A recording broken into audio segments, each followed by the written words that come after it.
এই মুহূর্তে সেরা 5। বেসরকারি ইংরেজি মিডিয়াম স্কুলে 1,77,00,000 টাকা উদ্ধার। বিলাসবহুল সিক রুমে রয়েছে অ্যাটাচ বাথরুম, উদ্ধার আপত্তিকর জিনিস। অভিযোগ স্কুলের পরে নিয়মিত সেখানে বসত আসর।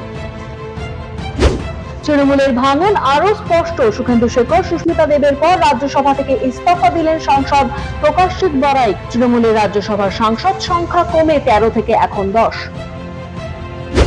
মুখ্যমন্ত্রী শুভেন্দু অধিকারীর সঙ্গে বৈঠকে তৃণমূলের আরো 4 বিক্ষুব্ধ সাংসদ। ভূপেন্দ্র যাদবের বাড়িতে সাংসদ সায়নী ঘোষ, মালা রায়, শত্রুঘ্ন সিনহা, মিতালি বাগের বৈঠক ঘিরে জোর জল্পনা। মমতা অভিষেকের কংগ্রেস জোট জল্পনা নিয়ে সরব মন্ত্রী দিলীপ ঘোষ। রাহুলের নিজেরই ঠিক নেই কাল কি হবে, আর অভিষেক ঘরকুটো ধরে বাঁচার চেষ্টা করছে। যারা কংগ্রেস থেকে বেরোয় তারা পরে কংগ্রেসেই ফিরে আসে। কংগ্রেসের পরম্পরা নিয়ে ক্ষোভ দিলীপ ঘোষের।